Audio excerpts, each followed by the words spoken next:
What's going on, ladies and gentlemen? Back at you again, and let's go over these games real quick. And as far as my picks, like I said, it's impossible to get all three right unless you're in the know and unless you just can tell the future. I cannot do that, not one bit. But what I can tell you is I could see the Clippers coming. I just had a feeling it's just a bad matchup for the Nuggets. If we look at these stats, it just isn't a good matchup. Anyone else, the Nuggets would have been all right, except for the Thunder and the Clippers, because those two teams, they're just too offensively driven. They just keep coming at you offensively. It's hard to stop that. You got literally three legitimate scores between Kawhi, James Harden, and Norman Powell. Those three guys can get a bucket. And then, like I said with Zubac, he's just so disruptive to Jokic. Jokic is not going to be dropping 50, 40 points in this series. He could do that if he really wanted to against most centers. But the thing is, he exerts so much energy. Zubac is all over him. He makes him work for every basket. Even though Jokic makes some tough shots, he has to work for every inch. And that takes so much out of you by the time the third and fourth quarter comes around. And then you look at these stats. You got guys like Batum giving you 12. That brother is old. He's like 40.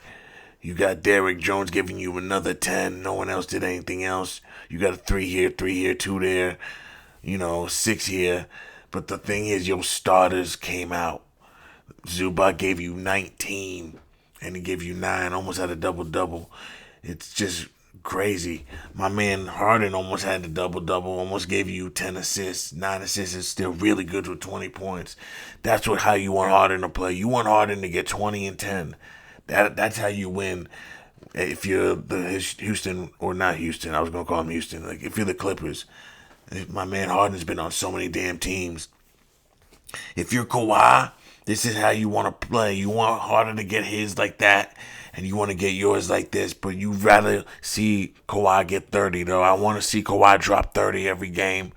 Let Harden get his 20 and 10. That's how y'all will win. Zubac won't give you 19 every time, but he can give you 10 and 10 while his eyes are closed, arm behind his back. And he can do that all day. And then Norman Powell, he can, on a nightly basis, give you at least 10 to 15 points. And then nights when he goes off, he'll give you 20, 30 points. But if you give that healthy 10, 15, I don't know how the Nuggets are going to beat this team. Game 4 is going to be tomorrow. We'll make that pick tomorrow. So with that, though, Michael Porter looks like dog shit. If he's going to be dropping 7 points, they don't got a chance. He's their third and their big three. If he's showing up small like mini-me like this, they ain't got a chance. Aaron Gordon gives you 15. You can't really ask Aaron Gordon to give you more than 15.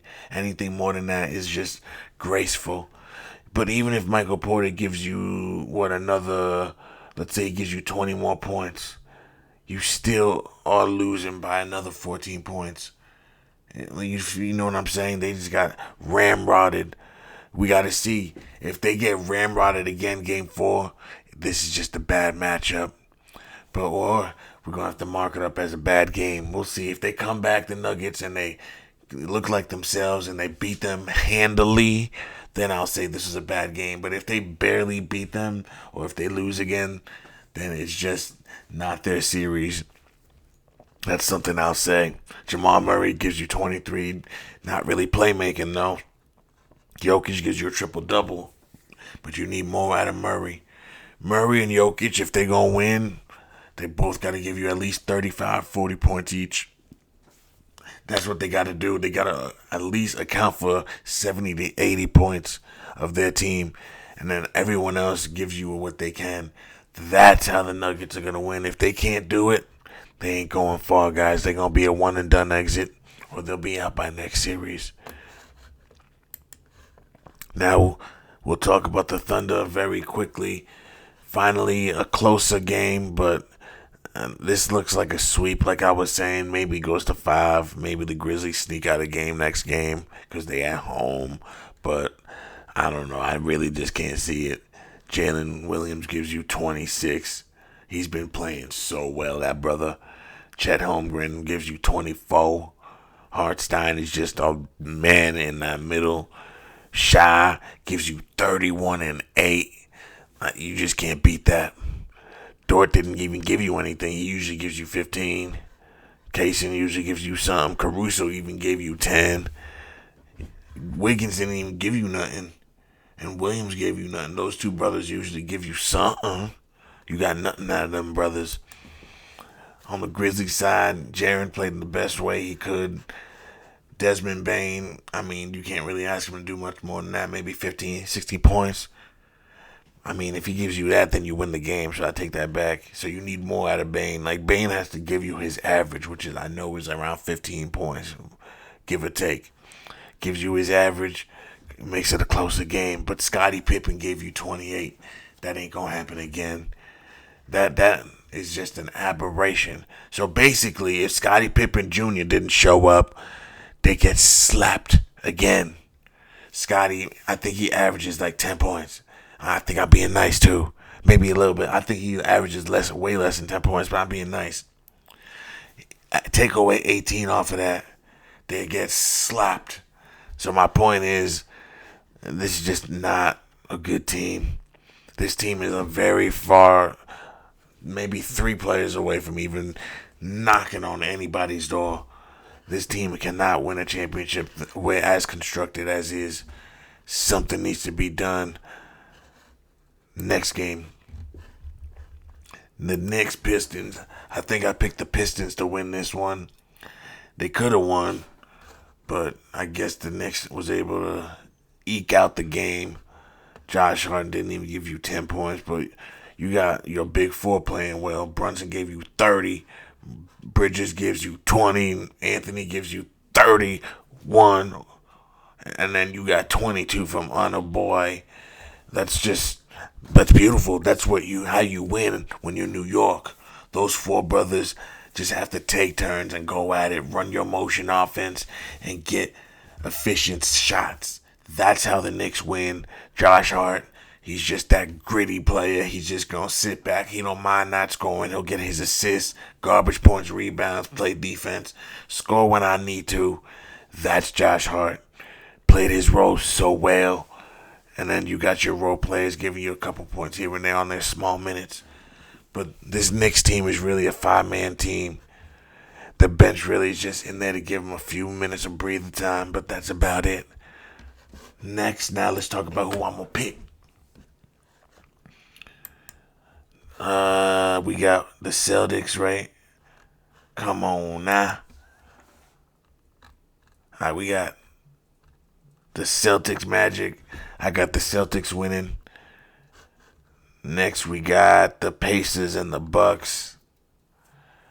I don't know. I don't really have much faith in this Bucks team. I watched them play. They don't even look like a cohesive unit. It just looks like one-on-one basketball. Here, your turn. And they just try to go to the basket or they try to take a stupid shot. That's what it looks like to me. It doesn't look like they're running any type of offense. It doesn't look like they have any type of movement. They look just clunky. I can't see the Bucks winning this game, guys. But, I mean, at some point, Giannis is going to have to take over one of these games, right? At some point. And they're going to be at home. It's game 3. You know what? I'm going to give the Bucks one chance. I'm going to see if the Bucks can win at home tonight. If they don't get it done, which I don't think they will, I don't even feel good about this pick. But let's see if Giannis can be the great player that they say he is and carry his team. I just don't think Giannis and Lillard is enough. I think the Pacers just have too much going for them all around, which is why I'm just going to go with the Pacers. I don't feel good picking the Bucks, guys. I got to see the Bucks win before I pick them. So I'm going with the Pacers. But I'm torn, guys. I'm really torn. Because Giannis could really just take over and really change the pace of the game. The home crowd, all that. Then that's the only reason I'm want to lean Bucks. Are they going to really go down 3-0? Are they going to let that happen at home? I don't know. I'm gonna pick the Bucks. We gonna live with it. I picked the Bucks. We gonna live with it. Whether they win or lose, we gonna live with it. And then next, we got the Lakers, Timberwolves, and they are at Minnesota. I'm gonna pick Minnesota to win this one. So we got the Celtics, Bucks, Minnesota. Let's see how we do. I don't think we're gonna do well because these games will get tricky in the first round. So let's see what happens, boys. Thanks for watching. Don't forget to like, share, and subscribe.